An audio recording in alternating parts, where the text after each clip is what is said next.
गम गणपते नमः, शंकराय नमः, सर्वभ्यो देवताभ्यो नमः, सरस्वत्यो नमः, सभये नमः। పెద్దలారా, విద్యులారా, రసజ్ఞులారా, ఇవాళ మీకు వీణులు విందుగా దక్షయజ్ఞం కళాగానం చేస్తాను. చివరిదాకా విని ఆనందించి నన్ను ఆస్వాదించమని కోరి ప్రార్థన చేస్తూ కథా ప్రారంభం చేస్తున్నాం. దక్ష ప్రజాపతి, ప్రజాపతులలో పెద్దవాడు. బ్రహ్మగారు తన సృష్టి కార్యక్రమాలకి సహాయకారకులుగా ఉంటారని కొంతమందిని ప్రజాపతులను పెట్టారు. కశ్యప ప్రజాపతి, ఈ దక్ష ప్రజాపతి, అలాగే పార్వతీదేవి తండ్రి గారు హిమవత్ అతను కూడా ప్రజాపతి. ఇలాగా కొంతమంది ప్రజాపతులు ఉన్నారు. వారిలో ప్రథముడు ఈ దక్ష ప్రజాపతి. మహాశివభక్తుడు, దేవతలందరికీ ఒక పెద్దన్న టైపు. ఇతనికి యుద్ధ విద్యలు కూడా వచ్చు. దేవత రాక్షసులు దేవదానవ యుద్ధాలలో దేవతల తరపున ఇతను యుద్ధం చేసి వాళ్ళకి జయం చేసిన రోజులు కూడా చాలా ఉన్నాయి. వాళ్ళకి దేవతలకు ఏమైనా సమస్యలు వస్తే ఈయన తీరుస్తూ ఉంటాడు, పెద్దన్న తరపు అన్నమాట. అటువంటి మహనీయుడికి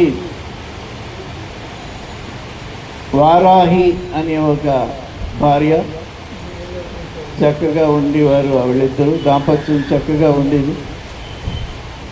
వారికి ఒక అమ్మాయి, అమ్మాయి పేరు సతీదేవి, మన ఇవాళ కథానాయిక.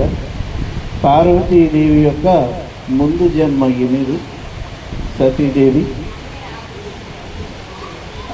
కొడుకు కూడా ఉన్నాడు. అతను అంత ఇంపార్టెన్స్ తెలియదు అని చెప్పి వాడు పేరే చెప్పలేదు ఇందులో పోతన గారు. నారదుడు ఏం చేశాడంటే అతనికి ముందు నుంచి కూడా ఒక దేవుడు గట్టి హడావుడి ఎక్కువ పోసేసాడు. దేనికైనా భక్తి అయినా సరే, రక్తి అయినా సరే లిమిట్గా ఉండాలి. దాంతో అతను విరక్తి చెంది సన్యాసంలో జారిపోయాడు. అందుకే నారదుడు వచ్చాడంటే ఒళ్ళు మండిపోతూ ఉంటుంది దక్ష ప్రజలు. ఉన్న ఒక కొడుకుని నీలో జాయిన్ చేసేసావు, ఎంతమందిని సన్యాసాలు చేస్తావు రా అని తింటూ ఉంటాడు. సరే, ఇలా కాలక్షేపం చేస్తూ ఉండగా ఒకరోజు బ్రహ్మగారు కబురు చేశాడు దక్ష ప్రజాపతిని రమ్మని. దక్షాపతి వెళ్ళాడు. నాన్నగారు నమస్కారం అండి అన్నాడు. తండ్రి అవుతాడు. నమస్కారం అండి అన్నాడు. కానీ ఆయన నీకు ఒక చిన్న బాధ్యత అప్పచెప్పాలని పిలిచాను. ఎవరున్నారు అక్కడ? గో అశ్విని, భరణి, ఇలా రండమ్మా అన్నాడు. మొత్తం నెంబరు చాలామంది వచ్చారు. నువ్వు లెక్క పెట్టక్కర్లేదు. వాళ్ళు 27 మంది నక్షత్ర కన్యకులు. నేనే సృజించాను. కానీ వాళ్ళని పెంచి పెద్ద చేసి పెళ్లి చేయాలి. ఈ బాధ్యత నేను నిర్వహించలేను, వయసు పెద్దవాడిని కనుక. ఆ బాధ్యత నీకు అప్పచెప్తా. ఈ 27 మందిని పెంచి పెద్ద చేసి పెళ్లి చేయవలసిన బాధ్యత నీది. తప్పకుండా నాన్నగారు నా మీద అంత నమ్మకం పెట్టి పిలిచారు కదా, తప్పకుండా చేస్తాను అన్నాడు. అయితే ఇంకొక షరతు కూడా ఉంది. 27 మందికి ఒక్కడికి వచ్చి పెళ్లి చేయాలి. అదో షరతు కూడా. అలాగేనండి, తప్పకుండా చేస్తాను అన్నాడు. నాన్నగారు మీకు మాట ఇస్తున్నా, నా కూతురు ఈ పిల్లల కంటే పెద్దది, అయినా సరే వీళ్ళ పెళ్ళిళ్ళు అయ్యాక నా కూతురు పెళ్లి చేసుకుంటా అన్నాడు. చాలా సంతోషం అయినా, నీ మీద నాకు ఆ నమ్మకం ఉంది అని చెప్పేసి పంపించాడు. 27 మంది పిల్లల్ని వేసుకొని ఇంటికి వచ్చాడు. ఏ గృహిణైనా ఒప్పుకుంటారంటే ఇలాంటి పనికి? ఆ మహనీయురాలి ఒక్క మాట చెప్పలేదు. అలాగేనండి, మీరు అక్కడ మాట ఇస్తే నేను కూడా మాట ఇచ్చినట్టే. అలాగే మనం 27 మందిని మన పిల్లలతో పాటు పెంచుదామండి, అందులో ఆడపిల్లలు, అలాగే పెంచుదామండి అన్నారు. అలాగే 27 మంది నక్షత్ర కన్యకలు తన కూతురు సతీదేవితో ఎక్కడి అరమరలు లేకుండా జాగ్రత్తగా పెంచుకుంటూ వస్తున్నారు. అలా నడుస్తోంది. కొన్నాళ్ళు అయింది. వీళ్ళంతా కూడా యుక్త వయసుకు వచ్చారు. ఒకరోజు ఆయన అలాగా ఆఫీసు నుంచి అలా ఇంట్లో లోపలికి వెళ్తుంటే ఓ చక్కని పాట వినపడింది. పూజా మందిరం నుంచి. చల్లనైన మనసు నీది, చల్లనైన మనసు నీది, చక్కని గుణగణము నీది. చల్లనైన మనసు నీది, చక్కని గుణగణము నీది. అందుకే నా చిన్ని మనసు నిన్ను కోరుకుంటున్నది. నీ దర్శన భాగ్యము మాకెప్పుడు కలుగుతుంది, నా ఆర్తి ఎప్పుడు తీరుతుంది. ఈశా పరమేశ జగదీశ హరోం హరా. ఈ పాట విన్నాడండి దక్షుడు. సతీదేవి శంకరుని గురించి ప్రార్థన చేస్తుంది. మెచ్చుకున్నాడు. అమ్మా చాలా బాగా పాడావు, నువ్వు పాడింది ఎలా ఉందంటే ఆయన శంకరుడు అక్కడే కూర్చున్నాడేమో, నువ్వేదో మాట్లాడుతున్నావేమో అన్నట్టుగా ఉంది, చాలా బాగుందమ్మా, ఇంతకీ నువ్వు శంకరుణ్ణి వరించావా అన్నాడు. అవునండి, నా మనసు శంకరుడికి లగ్నం అయింది, శంకరునే వివాహం చేసుకోవాలని అనుకుంటున్నాను అని. చాలా సంతోషం అమ్మా, శంకరుడు మన ఇంటికి వస్తే అంతకంటే ఉన్నది. మన తరత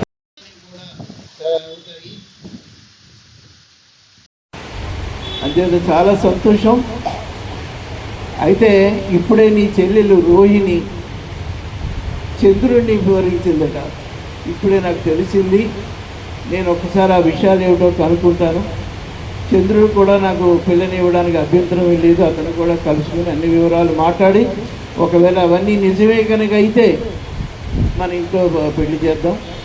అప్పుడు పెళ్ళికి త్రిమూర్తుల్ని పిలుస్తాను. అప్పుడు శంకరుడు కూడా వస్తాడు, నీ కోరిక తీరుతుంది, తొందరలోనే ఏర్పాటు చేస్తాను, ధైర్యం ఉంచు అన్నారు. ఎందుట్లో భార్య అంది, ఏంటండి అలాంటి చెప్పేస్తారు చిన్నపిల్లకి, శంకరుడు ఏంటి మనకేంటి, మన ఇంటికి వస్తాడా పిలిస్తే మాత్రం అని ఆవిడ అంది. పిచ్చిదానా నువ్వు, నేను ఊరికే మాట ఇవ్వలేదు, తప్పకుండా వస్తాడు శంకరుడు. ఎచ్చేతనంటే ఈ పిల్లల్ని అప్పచెప్పింది నాకు బ్రహ్మగారు, మా నాన్నగారు. పెళ్ళికి పిలిస్తే ఆయన రాడా, ఆయన పిలిస్తే వాళ్ళ నాన్న విష్ణుమూర్తి రాడా, వాళ్ళిద్దరూ వస్తే శంకరుడు నన్ను చిన్నబుచ్చుతాడా. శంకరుడికి మహాభక్తుడండి ఇతను. ఒక రోజున ఎంత భక్తుడంటే శంకరుడే ప్రత్యక్షమయ్యి, దక్ష నీకు ఒక శక్తి ఇస్తున్నాను, నువ్వు ఎవరికైనా వరం ఇచ్చావనుకో నేను ఇచ్చినట్టే, నువ్వు శాపం ఇచ్చావనుకో నేను ఇచ్చినట్టే, నీ మాట నా మాటగా చెల్లుబడి అవుతుంది అన్నాడు. రండి సార్ ఇక్కడ రండి, ఇక్కడ కూర్చోండి. మా విజయ్ గారండి మరి ఆయన చూడలేదు నేను. రండి సార్, ఆయన పేరు శంకరన్ గారు. అయ్యా అంచేత నా మాట నీ మాటగా చెల్లుబడి అవుతుంది అని శంకరుడు ఎప్పుడో వారం ఇచ్చాడు. అంచేత అమ్మ నువ్వు బెంగ పెట్టుకోకు, శంకరుడు తప్పకుండా వస్తాడు అన్నాడు. చాలా సంతోషం అని చెప్పేసి ఆ రోజు అయిపోయింది.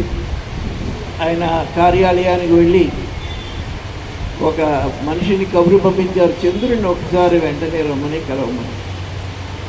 చంద్రుడు వచ్చాడు.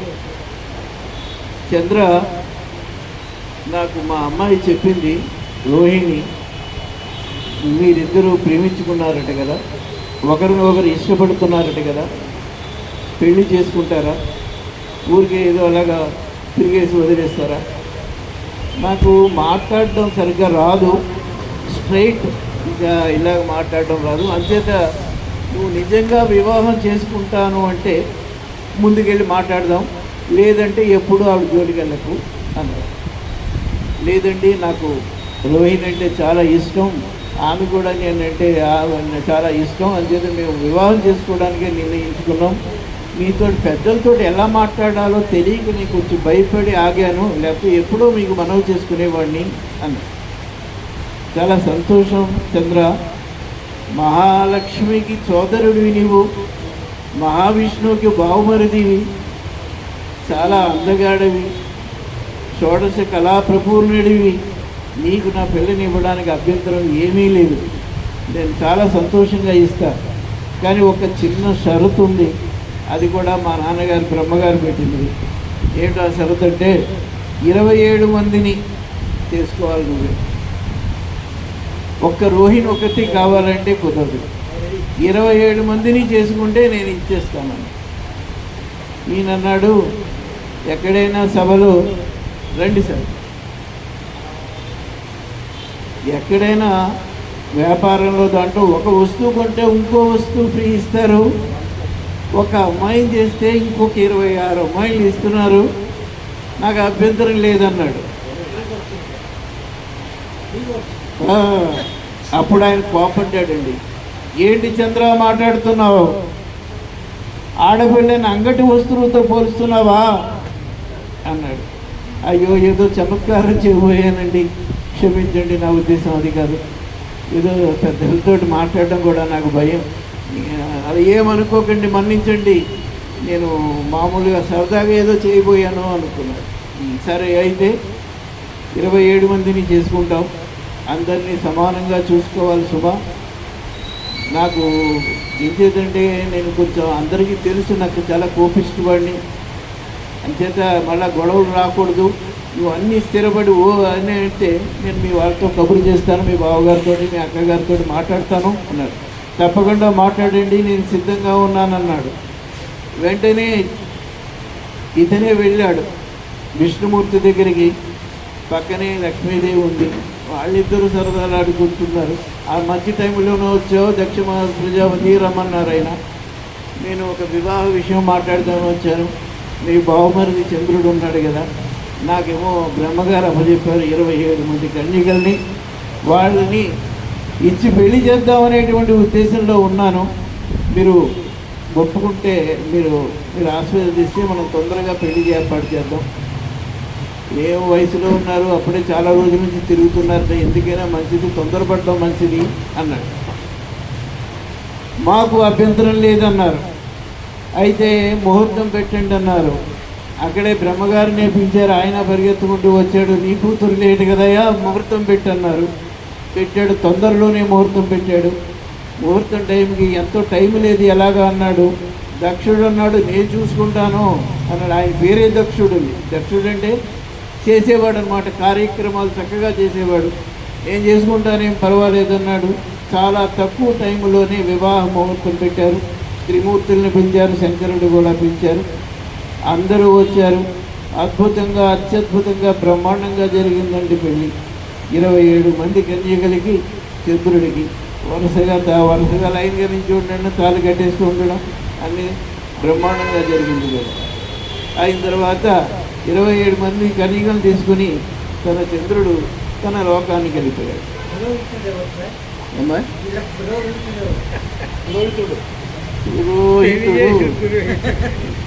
ఫ్లోలో రాలేదు, చెప్తానండి, మళ్ళీ వస్తుంది. ఉన్నది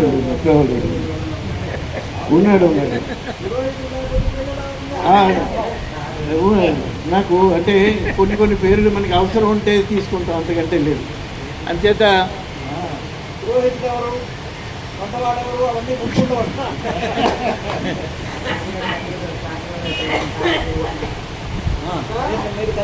అయ్యా ఇలాగా చక్కగా వాళ్ళందరూ వెళ్ళారండి. ఒక నెల పూర్తయింది, నెల కూడా పూర్తి కాలే. 26 మంది ఏడ్చుకుంటూ ఇంటికి వచ్చేసారు. ఏడ్చుకు వస్తే తల్లి చూసింది, లెక్క పెట్టుకోకలేదు, ఒక రోహిణి తప్ప మేము 26 మంది వచ్చాము. ఏంటా ఏడుపు ఏమిటి, ఆ రోహిణి ఏది, చంద్రుడు ఏది, అల్లుడేది అని. అల్లుడు రోహిణి రారు. ఈ నెల రోజుల్లో అసలు మేము ఉన్నట్టే అతనికి గుర్తులేదు. రాత్రి లేదు, పొగలు లేదు, బయట లేదు, లోపల లేదు, ప్రైవసీ ఉందో లేదో లేదు. అసలు మా ఉనికినే వాళ్ళు గుర్తించటం లేదు. వాళ్ళ లోకంలో వాళ్ళు ఉన్నారు. అతనికి రోహిణి ఒక్కటి అడిగాడు, అతను ఇస్తే పోయేదానికి మమ్మల్ని కూడా తీసుకెళ్ళి అక్కడ కట్టారు. మాకు ఏం లాభం లేదు, అది చేత వచ్చేసాం. అయ్యో అలా గొడవ గట్టిగా చెప్పకుండా ఉండండి, నాన్నగారు చూశారంటే ఆయన కేకలేస్తారు. మనం వెళ్ళిగా ఆలోచించి చేద్దాం, ఎందుకు మన అమ్మాయి అక్కడ ఉంది కదా, పిలుద్దాం, అడుగుదాం, మీరు ఇలా అడావిడి చేసి ఇలా రాకంటే వెళ్ళిగా చెప్పండి అంటున్నాడు. ఇంతట్లో దక్ష ప్రజాపతి లోపలే ఉన్నాడు. ఆయన వచ్చాడు.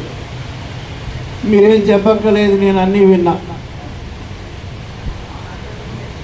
సరే లోపలికి వెళ్ళండి, నేను వెళ్ళి ఆ చంద్రుడిని అది ఏమిటో కనుక్కొని వస్తా అన్నాడు. ఈవిడంది వద్దండి, అందులో ఆడపిల్లల విషయం, మన పిల్లలే, మీరు వెళ్ళి అక్కడికి వెళ్ళి ఏదో రభస చేసేస్తారు, అసలు మీ నోరు వాడు ఒకటంటే మీరు 4 అంటారు అని చెప్పి దయించి మీరు ఊరుకోండి, బ్రహ్మగారును వాళ్ళను ఎవరినో పెద్దవాళ్ళని మాట్లాడి చేద్దాం, ఇప్పుడు మీరు వద్దంటే అలా కాదు, ఆ పాట తెలీదా నాకు, అయినా మొక్క ఏమనుకుంటే మాన ఏమొంగుతుందా, ఇలాంటివన్నీ చిన్నగా చిన్నగా ఉంటుండగానే సెటిల్ చేసేసుకోవాలి, పెద్ద చేసేయకూడదు. అందులో బ్రహ్మగారికి వాళ్ళకి చెప్పానంటే అతను ఇంకా కోపం వస్తుంది, బయట వాళ్ళందరికీ ఎందుకు చెప్పారంటాడు, ఎందుకు నేను వెళ్ళి మాట్లాడుకొస్తాను, నీకు ఎందుకు నువ్వు మాట్లాడుకోకో అని చెప్పేసి తను వెళ్ళాడు. వెళ్ళేటప్పటికీ వాళ్ళిద్దరూ అలా హుషారుగా ఉన్నారు. చాలాసేపు ఇతను కూడా గమనించలేదు. వాళ్ళ పిల్లలు చెప్పింది నిజమే అనిపించింది. ఆ తర్వాత చంద్ర అని గట్టిగా 2-3 సార్లు అర్జెంటుగా మామగారు ఎప్పుడు వచ్చారండి, నేను రావడం వెళ్ళే గంట అయింది, మిగతా నీ భార్యలేరి అన్నాడు. ఏమోనండి ఇంట్లో ఉండాలనుకుంటాను అన్నాడు. అదే ఇంట్లో ఉండరు, మా ఇంటికి వచ్చారు, నెల రోజులైంది కదా, కనీసం వాళ్ళు ఉన్నారో లేదో ఏం చేస్తున్నారో చూసే పొజిషన్లో లేవు, నువ్వు నీకు పెళ్లి చేసేటప్పుడే చెప్పాను కదా అందరినీ సమానంగా చూడాలని, ఏంటి పని ఇది, తప్పు కదా చంద్ర, ఏంటి పని అని గట్టిగానే గరిచాడు. అతను అన్నాడు, ఏమండి మొగుడికి చెప్పకుండా ఆడపిల్లలు ఇంటికి వచ్చేసారు కదా, తండ్రివి కదా, కేకలేసి చెప్పొద్దా, నీకు వాడి పిల్లల్లో తప్పు ఏం కనపడలేదా, నాలోనే తప్పు కనపడిందా, పిల్లలకి చెప్పక్కలేదా, మొగుడికి చెప్పకుండా అలా రాకూడదే, అసలు మొగుడితోటే రమ్మనాలి, అసలు ఒక్కతి రాకూడదు, ఆయనతో చెప్పకుండా అలా వచ్చేస్తారా అని కేకలేసి తీసుకురావాల్సిన పెద్ద మనిషివి నీవు, వాళ్ళు ఏదో చెప్పారు నా మీద దండయాత్రకు వస్తున్నావు, ఇదేమైనా బాగుందా అన్నాడు. ఆయన అన్నప్పటికీ వాదనలు కాదు, నువ్వు చేసింది చాలా తప్పయ్యా ఇది, అంచేత పోనీ ఇప్పుడైనా వచ్చి ఒక్కసారి పిల్లల్ని తీసుకెళ్తావా అన్నాడు. అన్నప్పటికీ అది పద్ధతి కాదండి, వాళ్ళనే మీరు కేకలేసి తీసుకొచ్చి ఇక్కడ విధించరండి. ఆ తర్వాత నేను అడిగింది ఒక రోహిణిని అడిగాను, మీ పిల్లను ఒక అమ్మాయిని ప్రేమించిన కర్మకి 27 మందిని చుట్టారు నా తలకాయకి, అయినా ఎంతనాళ్ళు అయిపోయిందండి, 1 నెల అయ్యింది, నెలలోనే తేలిపోతుందా అన్నీను, ఏదో కొన్నాళ్ళు అయ్యేటప్పుడు మెల్లిమెల్లిగా నేను అలవాటు చేసుకుంటాను, అంతేగాని 1 నెల రోజులని అప్పుడే దండయాత్రకు వచ్చేసారు, ఇదేమైనా సబబుగా ఉందా, పెద్ద మనిషి తరవా అని అడిగాడు చంద్రుడు. దాంతో గొడవ అయింది, మాట పెరిగింది. చివరికి అన్నాడు, నేను ఎవరితోటి ఇంత తక్కువగా మాట్లాడలేదు, ఎవరు దేవతలు కూడా నాతో మాట్లాడడానికి భయపడుతూ ఉంటారు, అలాంటిది ఏంటి ధిక్కారం, నువ్వు ఈ వరకు నాతోటి ఎలా మాట్లాడావు, ఎంత వినయంగా మాట్లాడావు, అదంతా నటన, అదంతా నాటకమా, జీర్ణించుకోలేకపోతున్నాను చంద్ర. సరే అయిందేదో అయింది, పిల్లల్ని తీసుకునేళ్ళు అయిపోయిందేదో అయిపోయింది అన్నప్పటికీ అతను అన్నాడు, మీరు పెద్దవాళ్ళు అవ్వచ్చు, మహనీయులు అవ్వచ్చు, మామగారే కావచ్చు, నా దాంపత్య విషయంలో మీరు ఇలా చేయి అలా చేయని ఇన్స్ట్రక్షన్స్ ఇస్తే చేసే సేవకులు ఎవరు లేరు, ఇక్కడ తీసుకొచ్చి దింపదే ఇక్కడ దింపండి, లేకపోతే ఇంట్లో ఉంచుకోండి అన్నాడు చంద్రుడు. దక్షుడికి ఒరిజినల్ రూపు వచ్చేసింది, ఊగిపోయాడు కోపంతో. ఏంట్రా ఏం మాట్లాడుతున్నావు, ఏదో ఆడపిల్లల విషయం కదా అని చెప్పి అణిగిమణిగి ఉన్నంత వరకు నువ్వు లేచిపోతున్నావు, నువ్వు అందగాడు అని అహంకారం అనుకుంటా, మహాలక్ష్మికి సోదరుడివని, మహావిష్ణువుకు భావమరుదివని అహంకారం అనుకుంటా. సరే నేనే కనుక శపిస్తే, నేనే కనుక కోపించి శపిస్తే నేను కాచేవాడేవాడో చూస్తాడు, మీ బావగారే వస్తాడో అక్క వస్తుందో, నీ అందం చూసి కదా నువ్వు ఎగిరి పడుతున్నావు, ఈ అందం నీకు ఉండదు, కుష్టి వ్యాధిగ్రస్తుడివై అందరూ అసహించుకునే స్థితికి వస్తావు, ఇదే నా శాపం అని వెళ్ళిపోయాడు. అప్పుడు రోహిణి వచ్చి నాన్నగారు నాన్నగారు అని కాళ్ళ మీద పడింది. చెప్పవతలికి చివరికి సొంత అక్కా చెల్లెళ్ళనే కూడా భ్రమ అది కూడా లేకుండా నీ భర్తతో నువ్వు చూసావు, అయ్యో వాళ్ళ సంగతి ఏమిటని కూడా ఆలోచించలేకపోయావు, నువ్వు నాతో మాట్లాడుకు అని చెప్పి దాన్ని తోసేసి ఇంటికి వచ్చేసాడు. అప్పుడంగా ఆవిడ అడిగింది, ఏం చేశారండి ఏంటంటే చెప్పాడని నేను అనుకుంటూనే ఉన్నానండి మీరు అలాంటి పనే చేస్తారని. ఆడపిల్లల విషయం కదా కంట్రోల్ చేసుకోకపోతే ఎలాగా, నేను అనుకున్నంత పని జరిగింది, ఇగో ఈ పిల్లల్ని ఇప్పుడు ఇక్కడ మన ఇంట్లోనే పెట్టి కూర్చోవాలి అని చెప్పి చాలా బాధపడింది. ఆ ఆడపిల్లలు కూడా ఏడ్చారు. ఈ ఎదవ ఏడుపులు ముందే ఏడవాలి, అలాంటప్పుడు ముందేమో అలా అని ఇప్పుడేమో మళ్ళీ నన్ను ఎక్కించి వచ్చాక నాకు వెళ్ళాక ఇంకా అటో ఇటో తేల్చేస్తాను, నా సంగతి తెలుసు కదా మీకు అన్నాడు. ఇంకెవరు మాట్లాడకండి అన్నాడు. అన్నప్పటికీ చంద్రుడు వెంటనే ఆకారం అప్పుడే మారిపోతుంది. మీరు కుష్టు వ్యాధి వాళ్ళని ఎవరన్నా చూసారో లేదో, వాళ్ళకి ముందు ముక్కుతోటి ప్రారంభమవుతుంది, ముక్కు లావు అయిపోతుంది. అలా అప్పుడే కుష్టు వ్యాధి లక్షణాలు కనబడిపోతున్నాయి. చంద్రుడి యొక్క అందం పోతుంది. గబగబా కంగారు పడిపోయి ఇంకా లాభం లేదని చెప్పేసి భయపడి విష్ణులోకానికి బావగారితో మాట్లాడుకుందామని పరిగెత్తుకుని వెళ్ళిపోతున్నాడు. మధ్యలో నారదుడు కనపడ్డాడు. ఏంటి ఎక్కడికి వెళ్ళిపోతున్నావు అంత హడావుడుగా, ఏంటి హడావుడి అన్నారు. మా మామగారు చెప్పించారు, ఆయన మాట కొంచెం ఎదురాడాలే, అందుకే ఆయన కోపంకి చెప్పించాడు, కుష్టు వ్యాధి వస్తుండే కమ్మన్నాడు. అప్పుడే లక్షణాలు కనపడుతున్నాయి, అందుకని పరిగెత్తిపోయి మా బావగారితో మాట్లాడదాం అనుకుంటున్నాను అన్నాడు. పిచ్చివాడ, నీ బావగారు అక్క ఎప్పుడు నీ వాళ్ళే, వాళ్ళ దగ్గరికి వెళ్ళి నువ్వేం ప్రార్థన చేయక్కలే. ఇప్పుడు నిన్ను కాపాడేది శంకరుడు, శంకరుడి దగ్గరికి వెళ్ళి ఆయనే కాపాడినా మానినా ఆయనే మాడినాడు అని. అదేంటి నారద అలా అంటున్నారు? ఆ దక్షుడును శంకరుడు చాలా క్లోజ్ కదా, దక్షుడు అంటే చాలా ఇష్టం కదా, నేను వెళ్ళి అడిగితే ఒప్పుకుంటాడా అన్నాడు. దక్షుడు పేరు చెబితే ఒప్పుకోడు. దక్షుడు పేరు చెప్పకుండా శరణని అడుగు, శరణిచ్చాక పేరు చెప్పు. తప్పు కదా నారద అన్నాడు. తప్పదు చంద్ర, వెళ్ళు అన్నాడు ఈయన. సరే మొత్తాన్ని పరిగెత్తుకుని కైలాసానికి వెళ్ళారు. కైలాసంలో ఆయనకు ప్రాబ్లం ఉంది, హాయిగా భార్యతో కబుర్లు చెప్పుకుంటూ కూర్చుంటున్నాడు. చంద్రుడు వెళ్ళాడు. శంకర పరమేశ్వర ఈశ్వర ఆయనకు వచ్చిన పద్యాలు పాడాడు. కాళ్ళ మీద పడ్డాడు, శరణ్ అన్నాడు. శరణ చిక్కు వచ్చానన్నాడు. నువ్వు ఒక్కసారి కైలాసంలో అడుగు పెడితేనే నీకు శరణు వచ్చినట్టే, భయం లేదు చెప్పు అన్నాడు. మా మామగారు దక్షుడు నన్ను కుష్టు వ్యాధిగ్రస్తుడు కమ్మని అనాకారిగా ఉండమని చెప్పించాడు. అంచేత నీ మూలకు వచ్చా, నా బ్రతుకు ఇలా కాలింది, నువ్వే రక్షించాలి అని ప్రార్థన చేశాడు.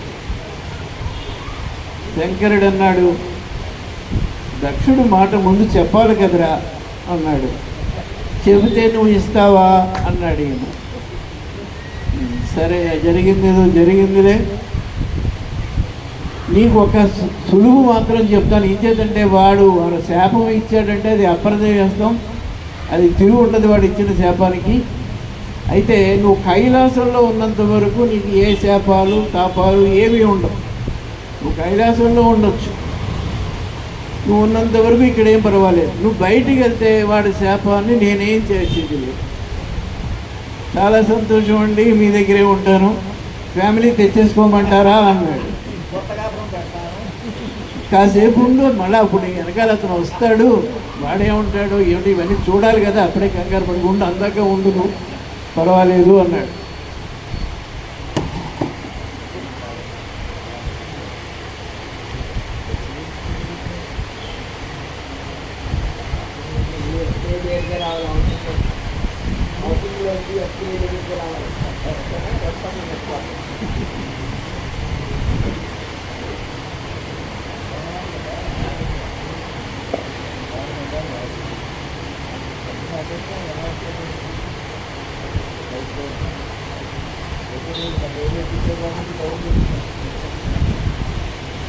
ఉన్నాడు శంకరెడ్డి దగ్గర హాయిగా, గొడవ లేదు, బాగానే ఉంది అనుకుంటున్నాడు. శంకరుడు కూడా వాడు వస్తాడు కాసేపట్లో అనుకుంటున్నాడు. ఒక రోజు 2 రోజులు చూసాడు, రాలేదు. మరి ఏమైందో అనుకుంటున్నాడు. ఇంతట్లో నారదుడు అక్కడికి వెళ్ళాడు. వెళ్ళేప్పటికి వీళ్ళిద్దరూ అగ్రజ అన్నదమ్ములు. అగ్రజ ఏంటి ఆడావిడిగా ఉన్నావు ఏంటంటే, ఆయన ఏమున్నా ఏలేదు మామూలే అన్నాడు. అంతటా ఆవిడ వచ్చి, మరిది గారు ఒక విషయం చెప్పాలి, ఈయన వెళ్ళి అల్లుడితో దెబ్బలాడి ఆయన చేపించిపోయాడు. 27 మంది పిల్లలందరూ కూడా ఇక్కడ వచ్చి కూర్చున్నారు. ఆయనేమో చంద్రుడిని చేపించేశాడు. ఆ చంద్రుడు ఎక్కడికి వెళ్ళాడు ఏమిటో, ఇలా అల్లుడు అక్కడ ఉన్నాడు, ఈయన ఇలాగా ఏం పట్టించుకోడు చూడండి అన్నప్పటికీ అవును ధిక్కరించాడు, వాడు పొగరు ఎక్కువైపోయింది, తారతమ్యాలు మర్చిపోయాడు, అందుకే శిక్షించాడు అన్నాడు. ఇతను అన్నాడు, నువ్వు శిక్షించావు బాగానే ఉంది, కానీ అతనికి చాలా వెయిటేజ్ వచ్చింది. హాయిగా శంకరుడి దగ్గర కైలాసంలో ఉన్నాడు హాయిగాను, నువ్వేం పెద్ద ఏం అవ్వలేదు నీకన్నా అన్నప్పుడు శంకరుడు ఎందుకు ఆదిత్యం ఇచ్చాడు అన్నాడు. ఏమో నాకేం తెలుసు, వెళ్ళు అడుగు అన్నాడు. వెంటనే వెళ్ళి అడుగుతాను అన్నాడు. మళ్ళా ఈవిడ వెళ్ళింది. ఇందాక వెళ్ళావు 27 మంది కాపురం కూల్చి తగలేసావు, మళ్ళా వెళ్తున్నావు అంత కోపంగాను, ఎందుకు ఎక్కడికి, నువ్వు వద్దు మేము ఏదో చూసుకుంటాం అని చెప్తే వినిపించుకోకుండా వెళ్ళిపోయాడు. వెళ్ళగానే పెద్దగానే ముందే దెబ్బలాడుతూ, శంకరా చంద్రుడికి ఎలా ఇచ్చావు వాగ్దానం, నాకేమని ఇచ్చావు వాట, చంద్రుడికి ఏమి ఇచ్చావు, నీ మాట నా మాటగా నెక్కుతుందని చెప్పేసి నాతో మాట ఇచ్చావు కదా, నేను వాడికి శాపం ఇచ్చాను, నువ్వు మరి ఎలా కాపాడుతున్నావు అండి, చంద్రుడిని నాకు అప్పచెప్పావు అన్నాడు. నేను అన్నాడు నాకు తెలియదురా, వాడు ముందు శరణన్నప్పుడు ఇచ్చేసాను, తెలుసుంటే తెలుసున్నా కూడా నేను అసలు వదలను, నేను ఇవ్వాల్సిందే, అసలు తెలియకుండా కూడా ఇచ్చాను నేను, ఏమైనా చంద్రుడిని నీకు అప్పచెప్పే ప్రసక్తి లేదు అన్నాడు. చంద్రుడు లేకుండా నేను వెళ్ళను ఇక్కడ అన్నాడు. ఇంతట్లోనేమో అక్కడ నంది ఉండి వెక్కిరించాడు, వెళ్ళకపోతే ఇక్కడే ఉండండి మీరు కూడా చంద్రుడితో పాటు అన్నాడు అతను వేళాకోళంగా నవ్వుతూ. దాంతో ఎదక్కోతి పశువు మొహం నువ్వును అని కేకలేసాడు వాడిని. అయితే నీ తల తెగి ఆ పశువు మొహమే వస్తుంది నీకు అన్నాడు ఆయన. ఈ లోపుగా శంకరుడు అన్నాడు, ఎందుకు శాపాలు ఆడావుడు, అయిపోయింది ఏదో అయిపోయింది, నీ చంద్రుడు ఇక్కడే ఉంటాడు, నీ పిల్లలు కూడా ఇక్కడే కాపురం ఉంటారు, ఎందుకు చెప్తున్న గొడవ, నీ మాట నెగ్గింది, బయటకు వస్తే వాడికి ఆ శాపం ఉంటుంది, ఇక్కడ మట్టిక్కినది అంటే వినలేదు. నాకు చంద్రుడిని ఇస్తావాయో అన్నాడు. నేను ఇవ్వను అన్నాడు. ఇవ్వనంటే నేను వెళ్ళేది ఊరుకునేది లేదన్నాడు. ఒక్కసారి ఇలా అన్నాడు, గద వచ్చింది శంకరుడి మీద తిరిగి కొట్టేపోయాడు. అంతటా బ్రహ్మగారు అడ్డొచ్చాడు. సరే మూర్ఖుడా, గంగాధరుడి మీద గద ఎత్తుతున్నావురా, ఎవడనుకుంటున్నావురా క్షిపోవతలకి అని చెప్పి కేకలేసి, బ్రహ్మగారండి వీడికి భయం, నాన్నగారు కదా, అందుకని వచ్చేసాడు ఇప్పుడు. ఇంకా అక్కడి నుంచి శంకరుడు అంటే ఇతనికి పడటలే. ఇలా ఉంది. కొన్నాళ్ళు అయింది. ఆ నంది భృంగి వాళ్ళేమోను, దేవా అంత గొడవ పెట్టాడు కదా, వాడి కూతురుని మీరు ప్రేమించారు, ఇస్తాడంటారా మీకు అన్నాడు. పిల్లని శత్రువుకి ఎవరిస్తారయ్యా, వాడేం ఇవ్వడు అన్నాడు. మరి ఎలాగా అంటే, సరే పైవాడు ఎలా చేస్తే అలా చెప్తాం, మీరు కంగారు పడకండి, మీరు ప్రతిదానికి ఇంతలాగా ఆయన మీద శాపం ఎందుకు అప్పుడేను, ఇలా అంతలా మీరు అలా గొడవ పడకండి, కాదు చూద్దాం ఏం జరుగుతుందో ప్రతిదానికి అన్నాడు ఆయన. సరే మీకు లేని కంగారు మాకెందుకు రండి అన్నారు వాళ్ళు. మొత్తానికి ఏమైతేనే కొన్ని రోజులు గడిచే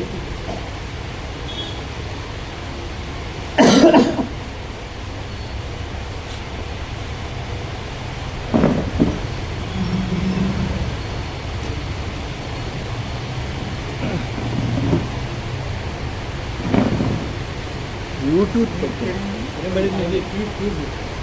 ఏది అక్కడ బాగుంటుంది ఏం ట్యూబ్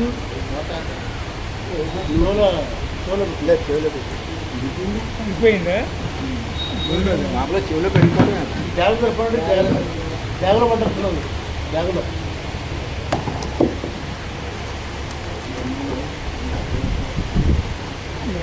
కరెక్టేనండి.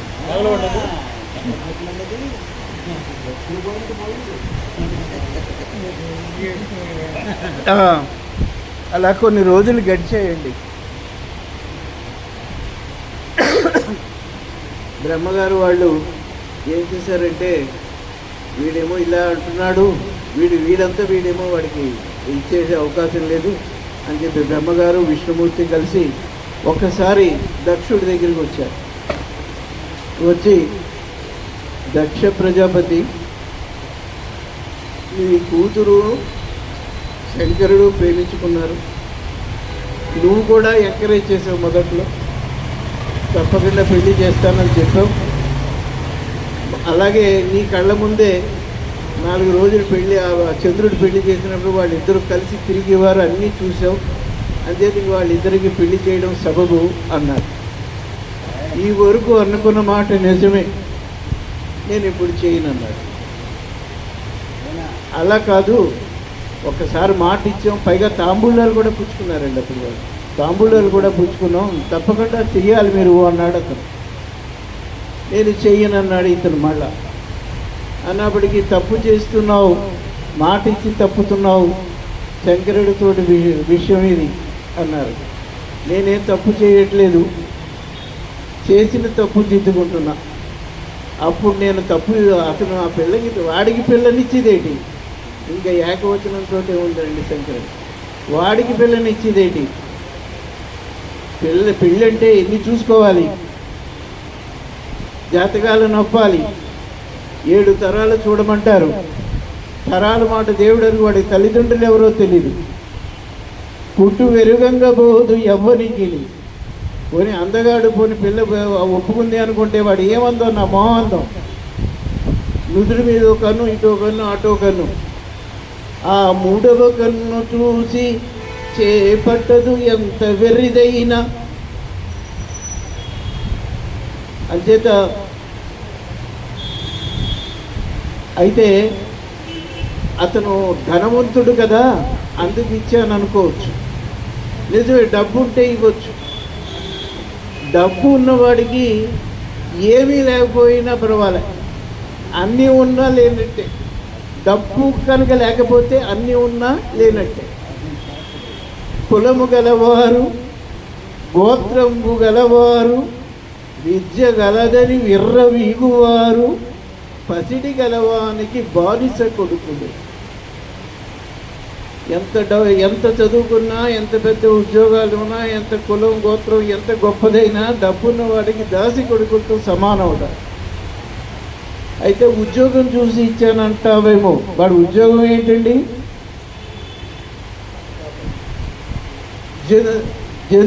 జనాలందరినీ చెప్పుతాడట, అందరినీ చెప్పడమే. ఎన్ని చంపాడు? చేతి మీదుగా పూత పిండి కాపురాలు తీసిన ఘాతకుండు, నిండు ప్రాణాలు నిలువున పిండుకొనిడి గుండె తడిలేని కర్కోటకుండు వాడు. వాడికి నా పిల్లనివ్వడమా? కట్టుకునే బట్ట లేక తోలు చీర కట్టుకునేవాడు, నిడవడానికి నీడలేక వల్లకాటలో తిరిగేవాడు, దెయ్యాలతోటి భూతాలతోటి రాక్షస గణంతో స్నేహం. అలాంటి వాడికి నా కూతుర్ని ఎందుకు ఇచ్చానో తెలియదు, ఇస్తానని అన్నాను, అది తప్పు. ఇప్పుడు తప్పు దిద్దుకుంటున్నాను, నేను ఇవ్వను.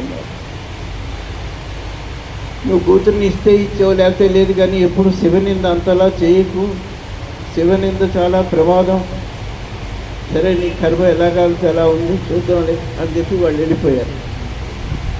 అసలు వాళ్ళు వెళ్ళిపోవడం లేదు, ఇతనే మీరు తిరిగే వచ్చినట్టున్నారు, సెలవు, నాకు పని ఉందని చెప్పి ఈయనే తలుపేసిన లోపలికి వెళ్ళిపోయాడు. వెళ్ళిన వెంటనే పిలిచాడు, వారాయి ఇల్లరా. పిల్లలు కూడా, ఆడపిల్లలు కూడా ఆల్రెడీ వచ్చారు కదా, వాళ్ళని కూడా రమ్మన్నాడు. ముఖ్యంగా సతీదేవి, నువ్వు ఇల్లారా, శంకరుడికి నీకు వివాహం చేస్తానని మాట ఇచ్చిన మాట నిజమే, కానీ ఇప్పుడు నేను ఇవ్వదలుచుకోలే. బ్రహ్మ విష్ణు వాళ్ళు వచ్చారు ఇక్కడికి, ఏదో మతలబు చేస్తారు, వాళ్ళు మంచివాళ్ళు కాదు. ఇంచేత వాళ్ళు ముగ్గురు ఒకటే. శంకరుడి గురించి వాళ్ళిద్దరూ ఏదో ఒకటి చేస్తారు. అంచేత నేను తొందరలో వాడికి ఇవ్వకుండా ఇంకెవరికైనా ఇద్దామని ప్రయత్నం చేస్తున్నాను. అందుకని ఒక్క 4 రోజుల సమయం, 4 రోజుల్లో నేను నీకు ఒక స్వయంవరం ఏర్పాటు చేస్తా. గంధర్వులు చాలా అందగాళ్ళని విన్నాను. గంధర్వులు, యక్షులు, కిన్నరులు, కింపురుషులు, దేవతలు అందరినీ పిలుస్తా, ఒక్క శంకరుణ్ణి తప్ప. నేను పిలవకపోయినా వస్తాడు నీ గురించి. సరే, శంకరుడు రాని రాకపోని, నువ్వు మాత్రం శంకరుని తప్ప ఎవరిని చేసుకున్నా నేను చేస్తా. వాడికి అంత స్తోమత లేకపోతే నేను కల్పిస్తా. అంచేత నువ్వు శంకరుని మర్చిపోయి ఎవరినో తీసుకోవాలి. ఆవిడ చాలా బాధపడింది. తండ్రి, ఏ తండ్రి అయినా ఆడపిల్లకి ఎందు గురించి పెళ్లి చేస్తారు? పిల్ల సుఖంగా ఉంటుందని కదా. నా మనసు ఆయన మీద, మరువు ఇంకో చోటనా? ఇది ఎలా సాధ్యం అవుతుంది? సాధ్యం కాదు కదా. అంచేత బిడ్డ సౌఖ్యమునకు పెండియా, నీ మాట నడప బేరమా, తలచి వలచి వరించిన దాననతనిని, తప్పదిది సూర్యచంద్రులు తప్పిజనిన అంది సతీదేవి. చిన్నపిల్లవు అనుకున్నానే, బాగా మాట్లాడుతున్నావు. సతీ, సూర్యచంద్రులే కాదు, గ్రహాలన్నీ గతులు తప్పిన, నక్షత్ర మండలే నేలరాలిన, సముద్రాలన్నీ ఇంకిపోయిన, ఏది ఏమైనా శంకరుడితో నీ వివాహం జరగదు, జరగదు, జరగనీయను. 4 రోజుల్లో స్వయంవరం సిద్ధంగా ఉండు అని వెళ్ళిపోయారు. ఎవరికి ఎదురుకు వాళ్ళు వెళ్ళిపోయారు. ఈవిడ ఏడుస్తూనే ఉంది, భోజనానికి రాలేదా? అది భోజనానికి సరే 4 రోజులుంటే అదే వస్తుంది. ఇలాంటి వేషాలు నా దగ్గర కుదరవు అన్నాడు. రాత్రి 12 అయింది, ఏడుస్తూనే ఉంది.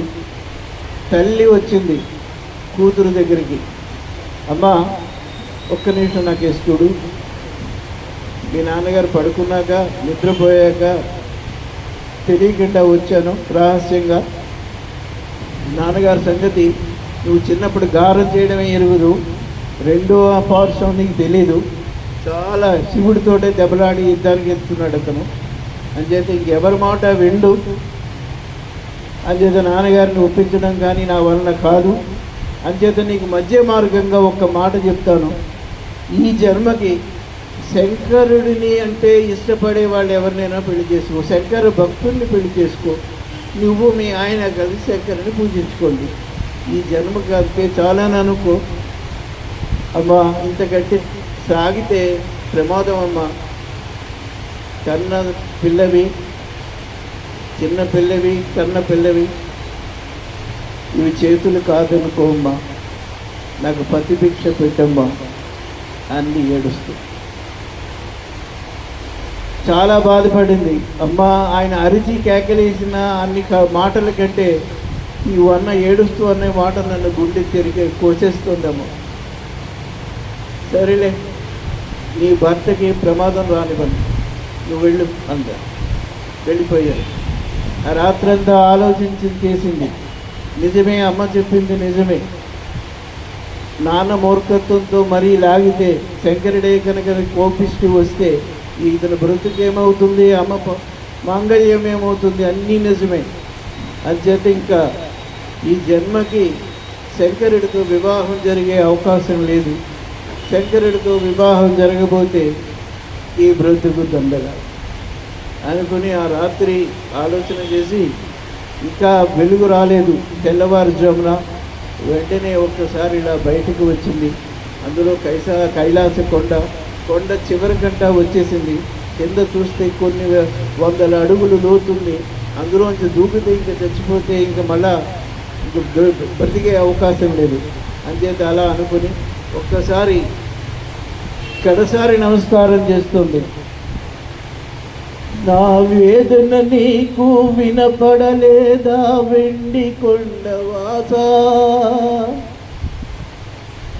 నా వేదన నీకు వినపడలేదా వెండి కొండవాసా?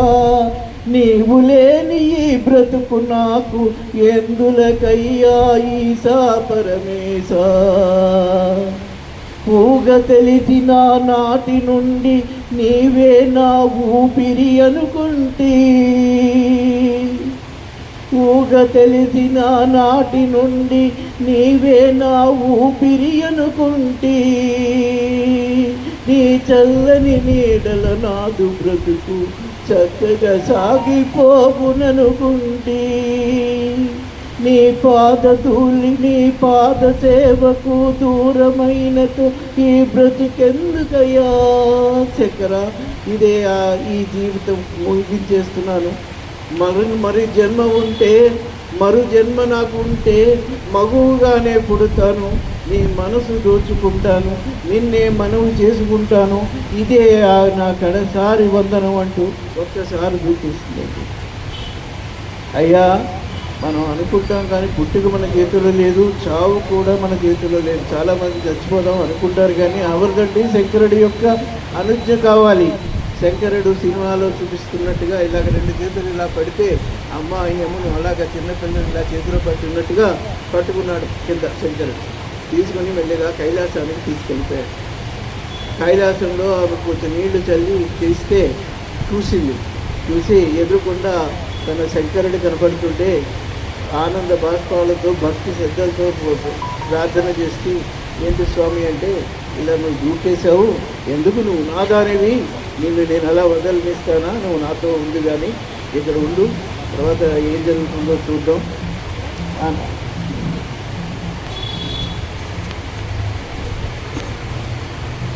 ఏం జరుగుతుందో చూద్దాం తర్వాత అన్నాడు. ఆ తర్వాత ఒక 10 minutes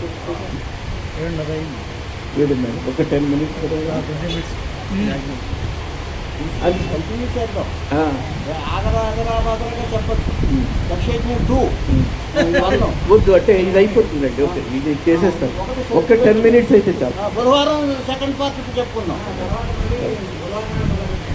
అది అంటే ఇప్పుడు ఈ మధ్యలో ఆపడం కంటే 10 minutes అండి, అంతకంటే ఇది అయిపోతుంది.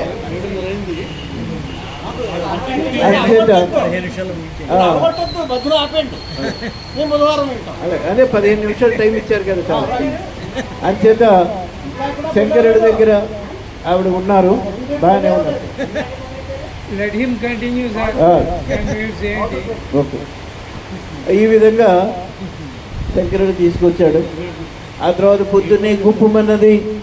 శంకరుడు సతీదేవిని లేపుకెళ్ళిపోయాడని ఒకరి తర్వాత ఒకరు మొత్తం కైలాస అక్కడ అదంతా కూడా నగరం అంతా కూడా గుప్పమనింది.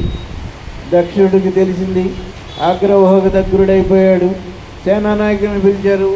రండి ఇవాళ రోజున శంకరుడు నేను తేలిపోవాలి, రండి మీరంతా అని చెప్పేసి సైన్యాన్ని సమీకరిస్తున్నాడు. ఇంతట్లోనేమో ఆవిడ బ్రహ్మగారిని పిలిచి తలుచుకుంది. బ్రహ్మగారు వచ్చాడు.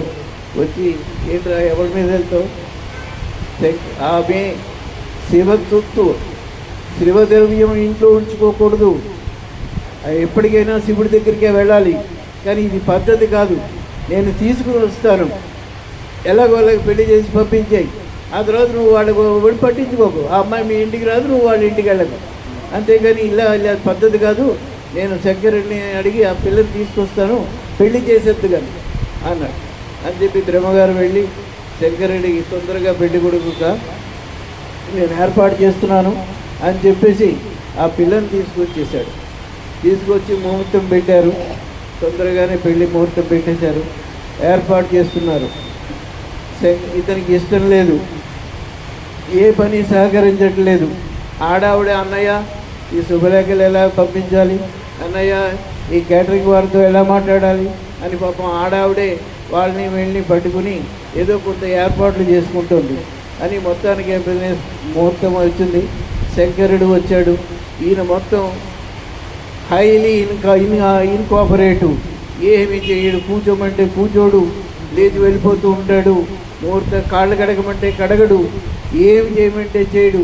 చివరికి అస్తమాటు పక్కనే బ్రహ్మగారు కూర్చో కూర్చో అంటూ ఉంటే కూర్చుండడం, ఆయన అలా తిరిగానే లేచి వెళ్ళిపోతుండడం, అలా మొత్తం కాలక్షేపం చేశాడు.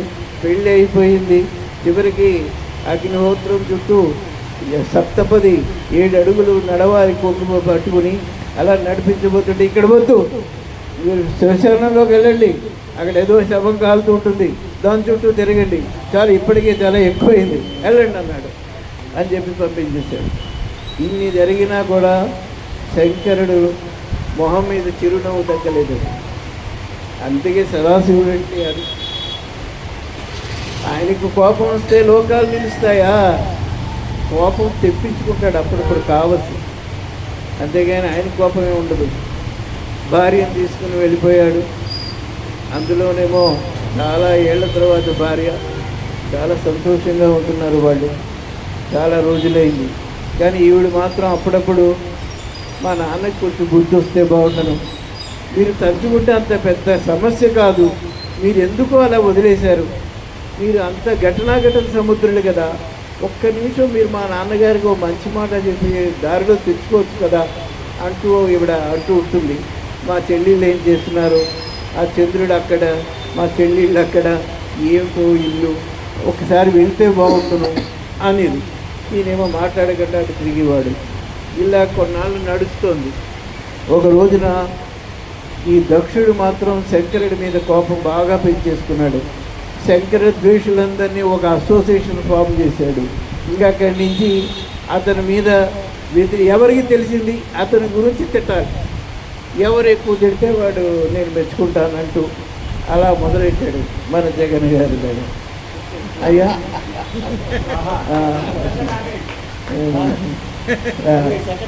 అలా లేదు సార్, ఇంకా చివరికి వచ్చేసింది. ఒక్క నిమిషం నా మాట వినండి, ఇంకా 10 minutes.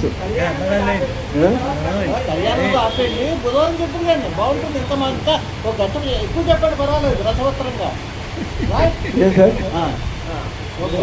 అయితే వీళ్ళిద్దరూ కాపురం చేస్తున్నారు, బాగానే ఉంది, సరే సుఖాంతంగానే ఉంది కదా. సతీదేవి చనిపోవడం ఇంత దగ్గర ఆపి కంటే పోనీ ఇప్పుడే ఆపుదాం, పోనీ సుఖాంతం అయింది. సరే మళ్ళీ ఇంకో 45 minutes మాకు పద్యాలతో రసవత్తరంగా చెప్పమని కోరుతూ లక్ష్మణరావు గారికి